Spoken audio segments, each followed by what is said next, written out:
Olá, muito bom dia para você. Uma situação frequente é a do trabalhador que se afasta de suas funções com problemas de saúde e passa a receber o benefício do INSS. Mas quando ele volta, o médico da empresa diagnostica o funcionário como inapto para o trabalho. Aí, ele retorna à Previdência, que o considera apto para voltar às suas funções e nega o pagamento do benefício.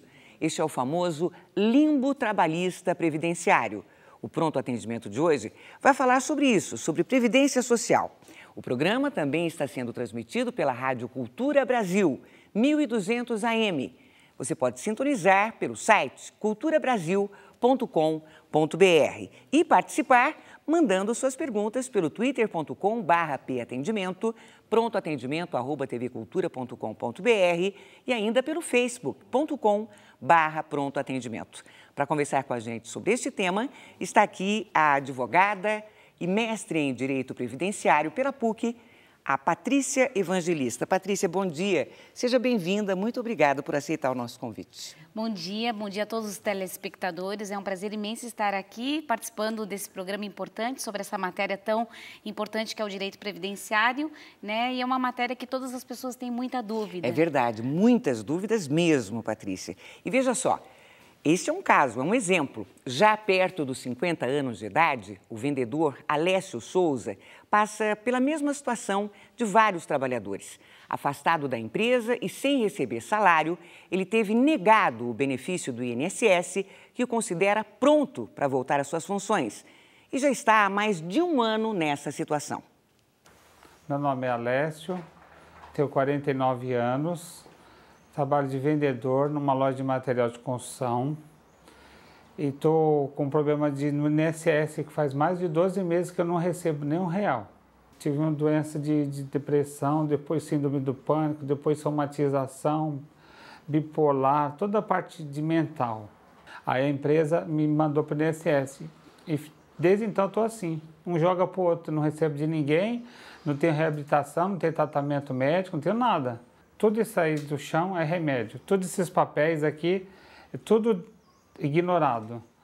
Eu cuido da minha mãe, procuro ajudar em casa e não tem como ajudar. A próxima agência que eu vou, marcar agora para 17 de dezembro, na Tatuapé. E todas que eu vou, os médicos nem pegam os papéis, os relatórios, laudos.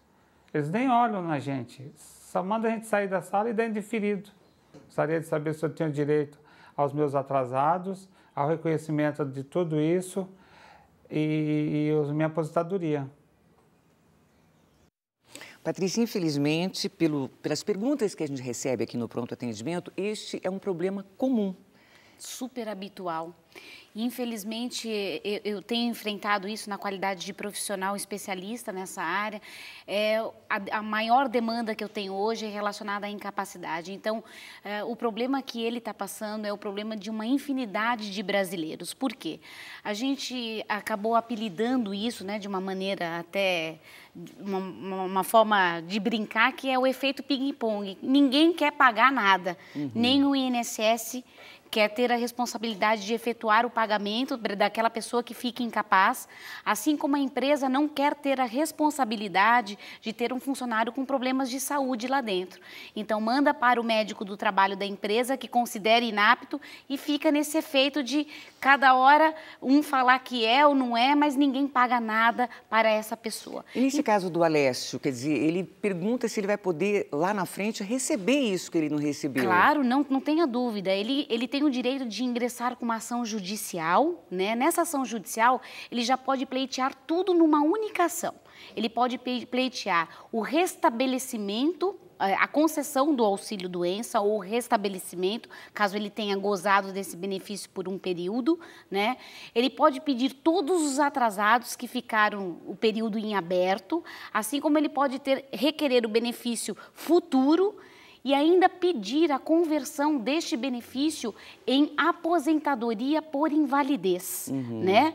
A diferença é que na ação judicial, ele vai ser avaliado por um médico que a gente considera como uma pessoa que é imparcial, porque é o médico de escolha do juízo do juiz da causa. Então, o juiz nomeia um perito de confiança dele, que não está ali nem para defender os interesses do Aleixo, nem para defender os interesses do INSS. Está ali para retratar a verdade para o juiz. Porque o juiz da causa, ele conhece de direito, ele não conhece de incapacidade. Por isso que ele nomeia uma pessoa técnica, para que essa pessoa dê condições para ele de enquadrar ou não aquela situação na lei.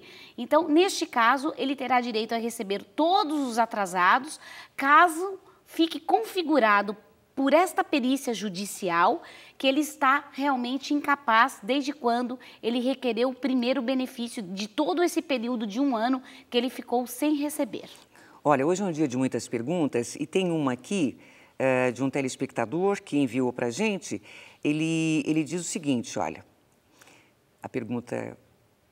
Achei. É o seguinte, olha, é o Francisco Antônio da Rosa, ele é de Montenegro, no Rio Grande do Sul. Ele conta, eu tenho 28 anos de carteira assinada e há quase 6 anos eu fiquei doente, eu tive de entrar com auxílio-doença. Eu fiquei 6 meses no INSS e tive alta. Eu comecei a procurar emprego, mas não passava nos exames médicos. O médico de uma das empresas me recomendou voltar para o INSS e me deu um atestado, pois eu não poderia mais trabalhar. O INSS negou. Então, eu entrei na justiça e dessa vez eu consegui. Eu estou recebendo o auxílio, que é o caso que a gente acabou de falar, não é, Patrícia? Exatamente. Só que eu já tenho 65 anos de idade e eu quero entrar com o meu pedido de aposentadoria. E a minha advogada diz que se eu entrar, não vou receber os atrasados que tenho direito. Gostaria de saber se eu tenho direito a esses atrasados e se me aposentar eu perco esse direito.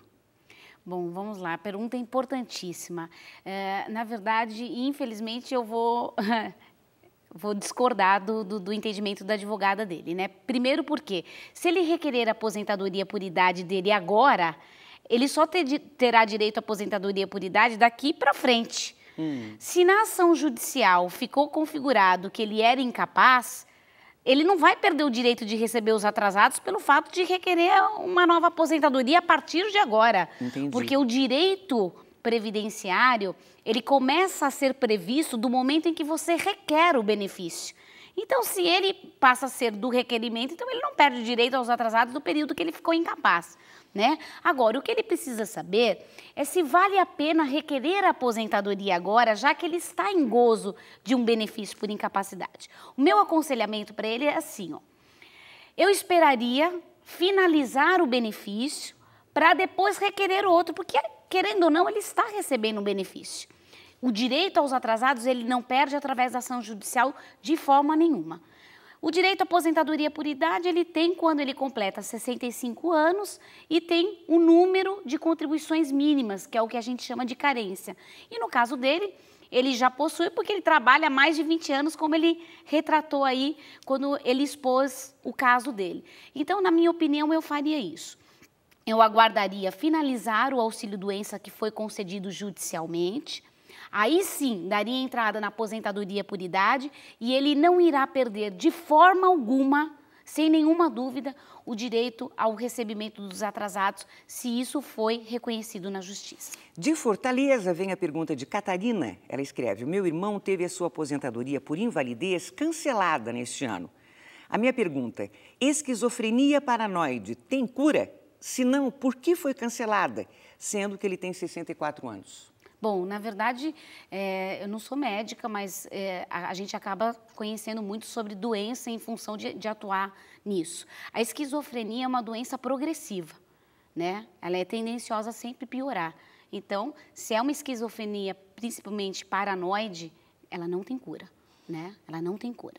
Não há medicamento hoje no mundo que resolva o problema da esquizofrenia. E, em função disso, eu entendo que a aposentadoria por invalidez não deveria ter sido cessada de forma alguma. Então, cabe uma ação judicial para pedir o retorno do pagamento da aposentadoria, né? E o direito também de receber os atrasados do período que ficou em aberto ou que ficou sem receber essa aposentadoria por invalidez. Porque, assim, a esquizofrenia é considerada uma doença que a gente chama de alienação mental. E sendo uma alienação mental, é uma das doenças graves que estão elencadas pelo próprio Ministério da Saúde e da Previdência Social. Então, ela é uma doença que, inclusive, isenta a carência. Então, assim, é uma doença muito importante em termos de progressão. Então, por isso, eu entendo que não deveria ser cessada de forma alguma. E é surpreendente que seja necessário entrar na justiça para provar isso, não é, Patrícia? Bom, vamos ver agora uma informação sobre previdência que pode ser verdade ou apenas um mito. Patrícia, se não pedir aposentadoria quando chegar a idade ou o tempo de trabalho, eu posso perder o direito. Isso é verdade ou é um mito, Patrícia? É um mito. Certeza que é um mito, porque, na verdade, no direito previdenciário, se você preencher os requisitos que a lei dispõe naquele momento, você passa a ter uma coisa chamada direito adquirido. Inclusive, é uma coisa que nem se reformar a Previdência, o texto da lei, aquela situação que você estava inserida anterior, você não perde de forma alguma. Então, não passa de um mito. Olha, acabou de chegar uma pergunta do Paulo, que tem 52 anos, e ele diz o seguinte: eu fui demitido em maio deste ano e contribuí durante 20 anos por esta empresa para o INSS.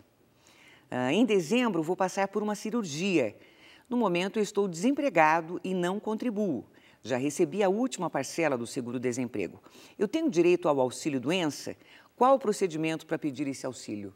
Sim, ele tem direito sim, porque ele está num período que a gente considera período de graça na Previdência Social. É aquele período que, mesmo não estando contribuindo, ele ainda pode gozar de benefícios, porque ele ainda está amparado pela Previdência Social.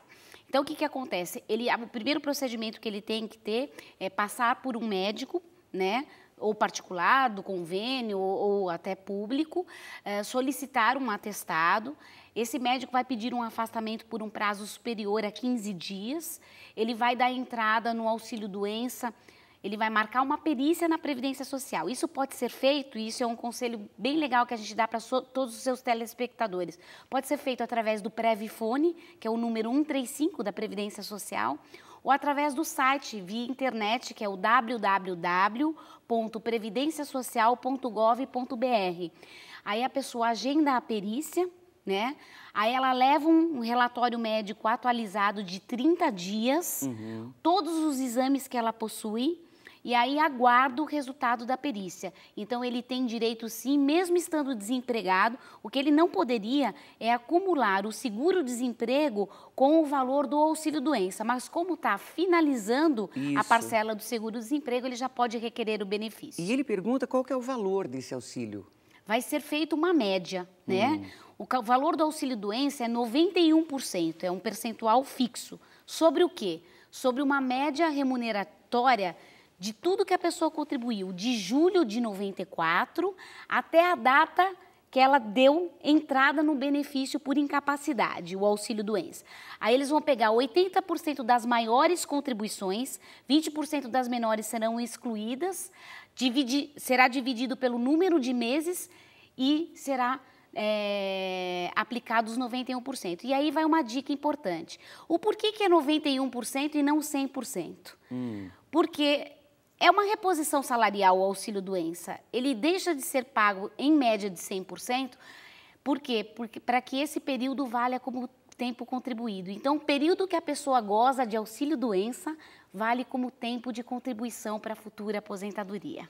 Olha, o Adilson é de Hortolândia. Ele conta: eu sou aposentado por tempo de contribuição. Gostaria de saber se eu posso pedir a aposentadoria especial. Eu trabalhei nesta mesma firma durante 26 anos, insalubre. Qual o tempo para conseguir a mudança? Na verdade, assim, é claro que a pessoa não tem direito a duas aposentadorias do mesmo regime, isso é indiscutível. Mas ele deu entrada numa aposentadoria por tempo de contribuição, mas na verdade está dizendo que ele tinha direito a uma aposentadoria especial. Por que ele prefere a aposentadoria especial? É óbvio, porque é uma aposentadoria muito mais benéfica, porque ela não tem a incidência do fator previdenciário, que é aquela formulazinha que leva em conta o tempo de contribuição, a idade e a expectativa de vida, que diminui o valor do benefício. Então, o que ele faz para provar? Ele tem que pegar nesta empresa que ele trabalhou, né, documentos técnicos que já se chamou formulários SB40, DSS 8030, laudo técnico pericial, e hoje chama-se PPP, Perfil Profissiográfico Previdenciário. Ele, diante desse documento, ele tem que comprovar, a empresa vai comprovar que ele estava exposto a agentes nocivos prejudiciais à saúde e à integridade física dele, e através disso ele terá direito a ter reconhecido a aposentadoria especial. Então, ele pede a conversão da aposentadoria por tempo de contribuição em aposentadoria especial, sem a incidência do fator previdenciário, o que vai gerar para ele o valor de um benefício muito mais benéfico do que ele recebe hoje. A Laís Milani diz, eu trabalhei 1 ano em uma firma. Agora eu saí e descobri que não foi pago o INSS. Como eu devo agir? Muito importante. Ela pode pleitear isso na própria Justiça do Trabalho, né? Primeiro que ela não pode pagar pela falta de recolhimento do empregador, porque o que essa empresa cometeu foi um crime que a gente chama de apropriação indébita. É um crime gravíssimo, inclusive um crime federal. Então, o que ela pode fazer? Ela pode, na própria Justiça do Trabalho, quando ela entrar com uma ação contra a empresa, já solicitar as contribuições sociais do período, assim como ela pode ir até o INSS. Tem um serviço dentro do INSS que chama-se retificação dos dados do CNIS, né? E a pessoa pode juntar os elementos que ela tenha, a cópia da carteira de trabalho, os olerites que comprovam que foi descontado dos proventos dela o valor da do benefício previdenciário, das contribuições sociais, e aí ela pede para que isso seja retificado, para que ela não tenha problema futuramente na aposentadoria dela. Muito bem, nós já voltamos então com outras perguntas e respostas sobre Previdência Social. Continue enviando suas questões, que a advogada Patrícia Evangelista vai tirar suas dúvidas. A gente volta daqui a pouquinho, até já. Nós estamos de volta com o Pronto Atendimento. O tema de hoje é Previdência Social e quem está tirando as suas dúvidas é a advogada e mestre em Direito Previdenciário, Patrícia Evangelista. Patrícia, a Eunice mandou um e-mail para a gente e ela conta, minha mãe tem 61 anos e só contribuiu para a Previdência durante 8 anos. Ela pode tentar se aposentar? Na verdade, infelizmente, não, né? Porque ela preencheu um dos requisitos e o outro não. Para ter direito à aposentadoria por idade, a mulher no Brasil, ela precisa preencher 2 requisitos, ter 60 anos de idade e ter a carência, que é o número mínimo de contribuições. Essa carência, ela pode ser de 15 anos, que é a regra normal para qualquer pessoa, como ela pode ser um pouquinho menos do que isso, mas 8 anos, infelizmente, como ela completou 60 no ano passado, é impossível que ela tenha direito ao benefício com 8 anos. Então, o meu aconselhamento é voltar a contribuir. Aí pode falar, mas doutora, ainda faltam 7 anos, né, para completar os 15, que são 180 contribuições. Mesmo assim, eu aconselho a voltar a contribuir. Por isso, primeiro porque não é justo perder 8 anos que você contribuiu para a Previdência. Sem dúvida. E segundo, é bom que a pessoa volte a recolher, porque caso ela tenha qualquer problema de saúde, qualquer coisa que aconteça, pelo menos ela pode estar amparada por um benefício por incapacidade. Um auxílio-doença, uma aposentadoria por invalidez. Então, eu aconselharia aí voltar a contribuir. Olha, o Newton de Jesus conta, eu trabalhei numa empresa, ela foi vendida agora há uns 5 meses, todos foram demitidos. Durante o tempo em que trabalhei, eu adquiri o chamado bico de papagaio. Eu pergunto, eu posso recorrer à justiça pedindo algum benefício? Porque a dor às vezes é insuportável. Isso começou desde 2008, eu cheguei até a fazer a ressonância para confirmar. Perfeito. Na verdade, o bico de papagaio é o que a gente chama, é um nome popular de hérnia de disco, geralmente, né? Então, é um problema de coluna. Então, ele vai ter que comprovar, né, que ele adquiriu esse problema de saúde em função das condições de trabalho dele. Aí, ele tem o direito, sim, de requerer o benefício perante o INSS, comprovar que esse benefício é de natureza acidentária.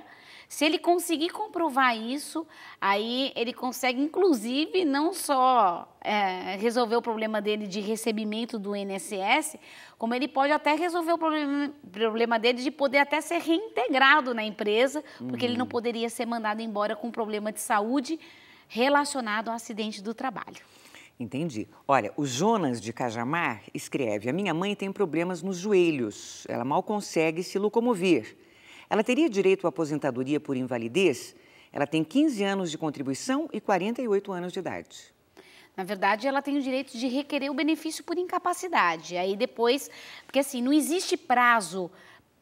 Você fica tanto tempo no auxílio-doença, já tem direito à aposentadoria por invalidez. Primeiro você requer um benefício por incapacidade, que pode ser o auxílio-doença ou a aposentadoria por invalidez. E o próprio INSS, ao longo do tempo, verificando que a pessoa não tem possibilidade de reabilitação profissional, ele pode aposentar essa pessoa por invalidez. Se ela tem dificuldade de deambulação, provavelmente ela terá restrição de trabalhar em qualquer tipo de função, porque a pessoa que não consegue se locomover, ela não pode trabalhar em função nenhuma, nem administrativa, nem como doméstica, nem com um trabalho num setor de produção de uma empresa, né? Porque a pessoa não consegue se locomover, então ela já tem dificuldade até de ir para o trabalho, voltar do trabalho. Quem dirá permanecer trabalhando. Então, em função disso, ela pode requerer sim um auxílio-doença e futuramente uma aposentadoria por invalidez. Olha, tem aqui a situação da Marisa Batista, que ela mandou uma pergunta pelo Face, e ela conta: eu estou com um desgaste na coluna que foi constatado por exames. Não estou em condições de trabalhar por ter muita dor na coluna. Eu entrei com pedido de auxílio-doença e tive alta, mesmo com o novo atestado, prorrogando por mais 6 meses. Gostaria de saber o que fazer. Com esse problema, eu tenho como me aposentar com 40 anos? Na verdade, assim, a Previdência Social, ela tem evitado ao máximo de conceder aposentadoria por invalidez para pessoas mais jovens, né? Então, eles vão tentar de um tudo, porque não existe outra palavra, para tentar reabilitar aquela pessoa. Porque como é uma pessoa que tem 40 anos, ainda é uma pessoa considerada jovem para a Previdência Social. Mas o que distingue o auxílio-doença da aposentadoria por invalidez é que o auxílio-doença é uma incapacidade total e temporária para o trabalho, enquanto a aposentadoria por invalidez é uma incapacidade total e permanente para o trabalho. Então, na minha opinião, independe da idade que a pessoa tenha. Então, o que ela tem que comprovar é que ela não tem condições mais de trabalhar. Mas, no caso dela, eu acho que ela tem o direito de entrar com ação judicial para reivindicar os seus direitos, já que o INSS não vem reconhecendo esse direito e provavelmente a empresa também não quer tê-la de volta em função desses problemas de saúde. Aí a gente volta àquele problema do início do programa, que é sempre o mesmo procedimento que o INSS tem adotado. Então, eu aconselho uma ação judicial. Nessa ação judicial, ela tem que informar todos os problemas de saúde que ela tem, juntar todos os relatórios médicos, receituários, que tipo de medicação que ela usa, se essa medicação dá efeitos colaterais, quais são, com esses problemas de saúde, quais são as dificuldades que ela tem no dia a dia do trabalho. Então, fazer um trabalho bem perfeito, judicial, para que ela possa ser amparada aí, já que o INSS não paga o benefício. Muito bem, nós vamos então agora às ruas. Vamos para a cidade de Barretos, no interior paulista, com uma pergunta sobre Previdência Social. Meu nome é Décio e eu sou de Barretos. Eu posso conseguir na justiça algum benefício, mesmo não tendo registro em carteira? Então, Patrícia. Olha que pergunta importante. Sim, você pode conseguir desde que você comprove que você trabalha, né? Porque assim, quem são os segurados obrigatórios da Previdência? Quem exerce uma atividade remunerativa. Então, na verdade, se, por exemplo, ele trabalha, mas a empresa não registrou ele, então a empresa está cometendo uma falha de não estar cumprindo a lei trabalhista. E aí o empregado não pode pagar por isso. Se, por exemplo, ele trabalha, exerce uma atividade como autônomo, aí ele tem o direito de recolher o período que ficou em aberto, né? Porque ele era segurado obrigatório e não recolheu. Então, ele pode vir a ter direito, desde que ele comprove que tem uma atividade remunerativa e em qual situação ele se enquadra. Ou na qualidade de empregado sem registro, ou na qualidade de autônomo que não está vertendo contribuições para a Previdência Social. E daí, nesse caso aqui, olha, da Eliane Rodrigues, ela conta: eu trabalho como diarista desde os 15 anos. Hoje eu tenho 34 anos. Eu nunca contribuí com a Previdência. Como é que eu faço para pagar esse tempo todo perdido? Na verdade, ela vai ter que comprovar que ela exerceu atividade de diarista. A Previdência Social permite que você recolha períodos em atraso desde que você comprove a atividade. Então, ela vai comprovar através do quê? De recibos, ouvir testemunhas no INSS, que é o que a gente chama de justificação administrativa. Só que aí tem uma coisa que precisa ficar muito claro. Para contribuir valores em atraso perante o INSS, o valor é alto. Por que o valor é alto? Porque a Previdência Social, ela trabalha com juros, correção monetária e ela aplica a taxa Selic nos meses intermediários de débito. Então, ficam valores extremamente abusivos. Então, o que a gente aconselha como profissional especializado na área é assim: olha, tome cuidado de pedir a comprovação desse período, porque se você também se declara e comprova que você exercia atividade, você passa a ser devedor na Previdência Social. É claro que eles têm um prazo para poder cobrar, né? Mas mesmo assim a gente aconselha a pessoa a tomar cuidado antes para saber se realmente a pessoa vai ter condições financeiras de acertar esse período, já que o valor fica bastante abusivo em virtude dos juros, correção e da taxa Selic nos meses intermediários de débito. A Sirlene conta: eu sou professora da rede municipal desde abril de 88, regime CLT. Eu tenho 43 anos e completo 25 anos em sala de aula. Eu consigo me aposentar? Na verdade, ela é professora, né? Na qualidade de professora, realmente tem direito a uma aposentadoria especial, né?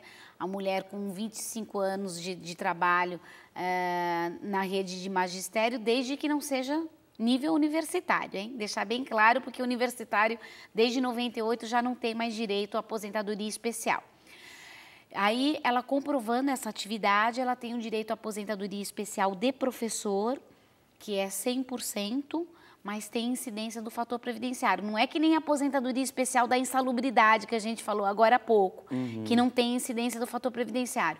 Para a aposentadoria de professor, embora ela tenha direito com 25 anos a 100%, ela tem incidência do fator previdenciário. O Carlos Monteiro escreve: eu recolhi, contribuí no INSS por 25 anos, estou desempregado há 3, portanto, sem recolher. Eu posso sofrer alguma penalidade? Posso contribuir de alguma forma para recuperar esses 3 anos de não recolhimento? Na verdade, se ele não exerceu atividade nesses 3 anos, ele não pode recolher em atraso. Mas o que ele pode fazer é voltar a contribuir rapidamente para readquirir a qualidade de segurado. Porque aquilo que a pessoa contribuiu, ela não perde jamais. Esse é um conceito que a pessoa tem que ter. Aquilo que eu paguei e que eu contribuí como empregado, como autônomo, nunca ninguém vai me tirar. Agora, eu não posso ficar muito tempo sem contribuir porque eu perco a qualidade de segurado. É que nem o seguro de um carro. Se eu paro de pagar, alguém roubar meu carro, ninguém vai a seguradora não vai me pagar a indenização. Então, o INSS funciona da mesma forma, ainda que o INSS tenha um período de graça. Esse período de graça pode ser de 12 meses, de 24 ou 36 meses. Então, assim, a pessoa, parei de contribuir. Se eu comprovar, durante 12 meses, de qualquer forma, eu fico assegurada pela Previdência Social. Esses 12 meses pode ser prorrogado para 24 se eu comprovar que estava desempregado. E esses 24 pode ser prorrogado para 36 se eu comprovar que contribuí 10 anos consecutivos. Hoje o Pronto Atendimento recebeu a advogada, mestre em Direito Previdenciário, Patrícia Evangelista. Foi muito legal falar com você, viu, Patrícia? Eu acho que muita gente tirou bem as suas dúvidas aqui hoje, tá bom? Eu é que agradeço por essa oportunidade, tá? E quero parabenizar por esse trabalho maravilhoso, por essa prestação de serviço séria que é o seu programa. Nós agradecemos a você. Bom dia, viu? O Pronto Atendimento de hoje fica por aqui e amanhã nós voltaremos às 8 em ponto para falar sobre finanças. Vamos ver dicas de como fazer render o seu 13º. Mande perguntas. Bom dia, até amanhã.